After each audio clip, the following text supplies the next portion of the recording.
বন্ধুরা, যেখানে একদিকে মানুষ তার মৃত্যুর কথা ভেবে ভয় পায়, অন্যদিকে এ সম্পর্কে জানার কৌতূহলও থেকে যায়। যখন একজন মানুষ তার মৃত্যুর সন্নিকটে থাকে, তখন তার সাথে এমন কিছু ঘটনা ঘটে যার কারণে ব্যক্তিটি অন্যরকম আচরণ করতে শুরু করে। আপনি কি কখনো ভেবে দেখেছেন কেন একজন মানুষ মৃত্যুর ঠিক আগে এত মন খারাপ করে? সে কি দেখে তার এত অস্বস্তি হয়? তিনি কি তীব্র ব্যথা অনুভব করেন? এবং যদি ব্যথা হয়, তবে কি সব মানুষের একই ব্যথা হয়? বন্ধুরা, এগুলো এমনই কিছু প্রশ্ন যা প্রতিটি কৌতূহলী মন জানার চেষ্টা করে। একজন মানুষের মৃত্যুর কয়েক মুহূর্ত আগে তার কি ঘটে তা গরুড় পুরাণে বর্ণিত হয়েছে। আজকের ভিডিওর মাধ্যমে আমরা আপনাদের জানাতে চেষ্টা করব মৃত্যুর মাত্র 4 সেকেন্ড আগে একজন মানুষের কি হয়। বন্ধুরা, একজন ব্যক্তির মৃত্যুর কিছু মুহূর্ত আগে কি ঘটে তা জানতে আমাদের ভৈরবী যত্ন সম্পর্কে জানতে হবে, যা কাল ভৈরবের সাথে সম্পর্কিত। কাল ভৈরবকে ভগবান শিবের অবতার হিসাবে বিবেচনা করা হয় এবং তাকে মৃত্যুর দেবতাও বলা হয়। গরুড় পুরাণ অনুসারে একজন মানুষ মৃত্যুর মাত্র 4 সেকেন্ড আগে ভৈরবী যাত্রার মধ্য দিয়ে যায়। এই 4 সেকেন্ডে একজন মানুষের পূর্ববর্তী বহু জন্মের কর্ম, এই জন্ম তার চোখের সামনে দ্রুত ঘুরতে থাকে। এত অল্প সময়ের মধ্যে যখন শত বছরের দৃশ্য চোখের সামনে ঘুরতে শুরু করে, তখন মানুষ ভয়ানক যন্ত্রণা অনুভব করে। আমাদের ধর্মীয় শাস্ত্রে একে ভৈরবী যন্ত্রণা বলা হয়েছে। আমরা যদি এর আক্ষরিক অর্থ সম্পর্কে কথা বলি, তাহলে এর অর্থ ব্যথা। এ সময় একজন মানুষের কষ্টের সীমা থাকে না। হিন্দু ধর্মীয় শাস্ত্র অনুসারে ভৈরবী অত্যাচারের সময় একজন মানুষ যে যন্ত্রণা ভোগ করে তাকে নরকে যে যন্ত্রণা ভোগ করে তার সাথে তুলনা করা হয়েছে। এই 4 সেকেন্ডে সময় তার দ্রুত গতিতে চলে। একজন মুমূর্ষু ব্যক্তি এত অল্প সময়ে তার শত জন্মের কর্ম দেখে তারপরেই আত্মা দেহ ত্যাগ করে। একজন মৃত ব্যক্তি যখন ভৈরবী অত্যাচারের মধ্য দিয়ে যায়, তখন তার আশেপাশে দাঁড়িয়ে থাকা লোকেরা তার ব্যথা অনুমান করতে পারে না। বন্ধুরা, গরুড় পুরাণ অনুসারে মৃত্যুর ঠিক আগে মানুষের ইন্দ্রিয় শিথিল হয়ে যায়, তাই এত কষ্টের পরেও মানুষ মৃত্যুর সময় কথা বলতে পারে না। তো বন্ধুরা, এখন নিশ্চয়ই আপনার মনে প্রশ্ন আসছে যে মরার সময় প্রত্যেক মানুষই কি এত কষ্ট পায়, আর হয়তো সে কারণেই মানুষ মরতে গিয়ে এতটা বিচলিত মনে হয়। গরুড় পুরাণে শ্রী হরি বিষ্ণুও এই প্রশ্নের উত্তর দিয়েছেন। হিন্দু ধর্মীয় শাস্ত্র অনুসারে মৃত্যুর সময় মন যদি শান্ত এবং কামনা বাসনা থেকে মুক্ত থাকে, তাহলে আত্মা কষ্ট ছাড়াই শরীর ত্যাগ করে। এই ধরনের ব্যক্তির আত্মা অন্য জগতে সুখ অনুভব করে।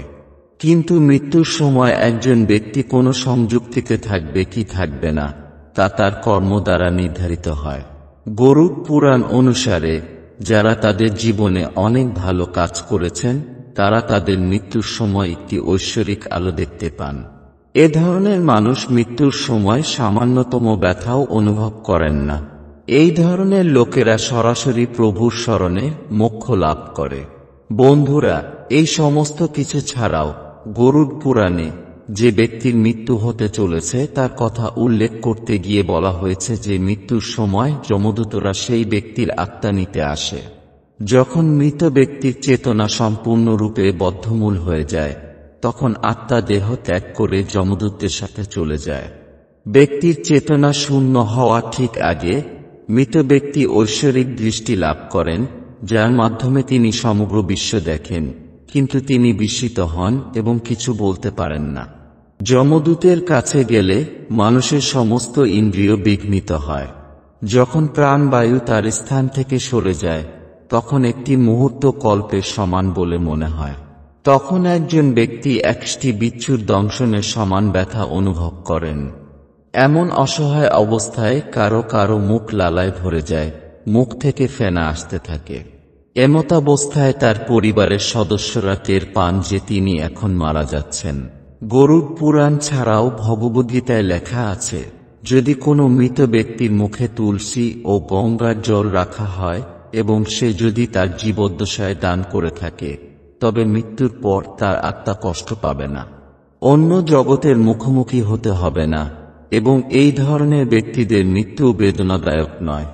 বন্ধুরা, এবার আপনাদের এমন একটি বিশ্বাসের কথা বলি, যা অনুসারে যদি কেউ ভগবান শঙ্করের নগরী কাশীতে গিয়ে দেহ ত্যাগ করে তবে যে ব্যক্তির মৃত্যু হয় তার আত্মাকে কষ্ট ভোগ করতে হয় না এবং সে মুক্তি পায়। আমরা এখানে যে কাশী শহরের কথা বলছি সেটি উত্তর প্রদেশের বেনারস নামে বিখ্যাত।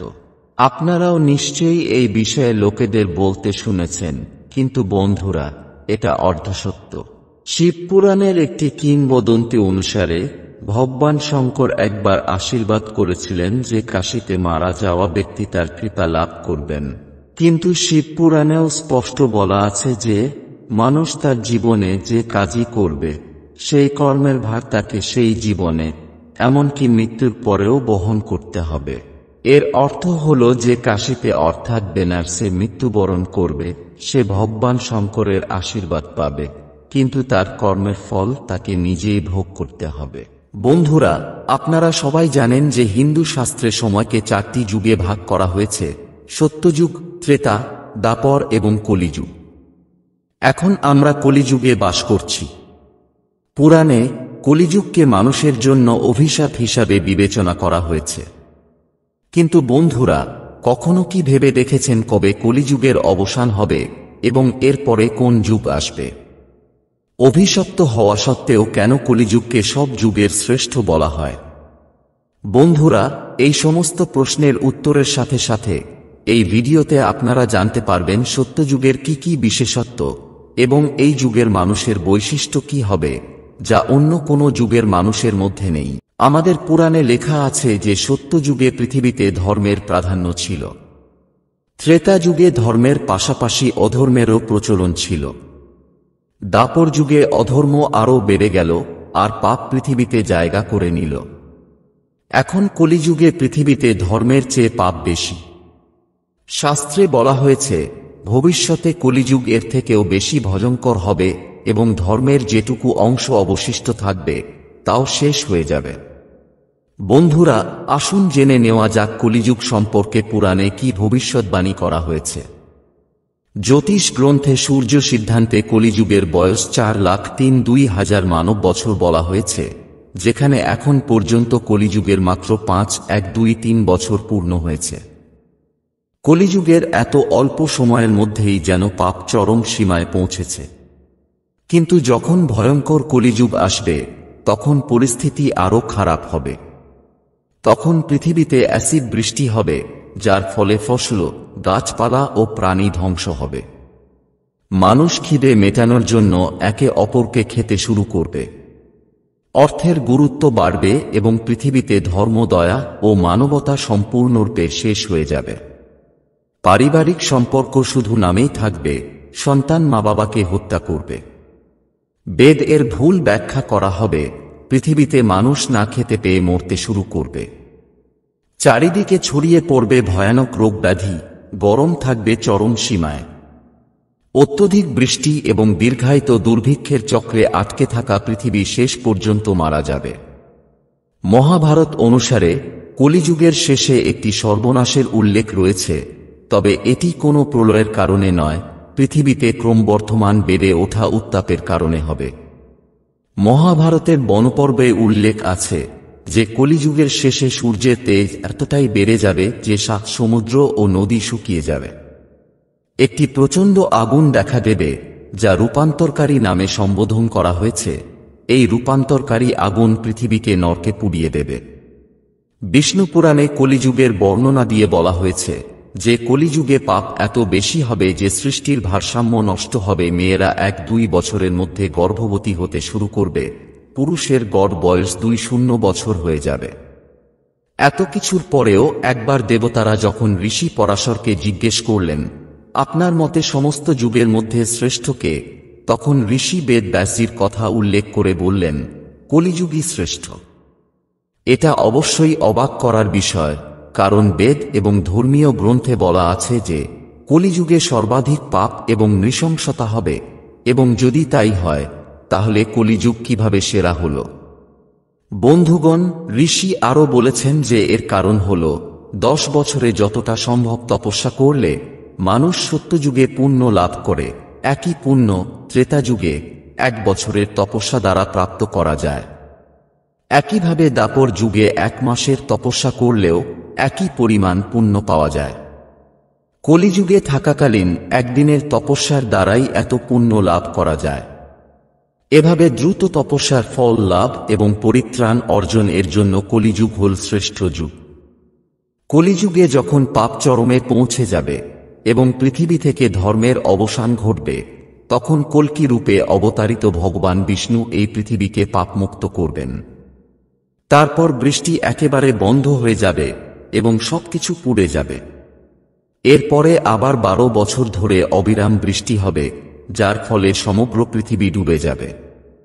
প্রাণের সৃষ্টি আবার জলের থেকে শুরু হবে, অর্থাৎ মহাবিশ্ব যুগ পরিবর্তনের 22তম চক্রটি শেষ করার পরে এটি 23তম চক্রে প্রবেশ করবে এবং আবার নতুন যুগ শুরু হবে, যা সত্যযুগ নামে পরিচিত হবে।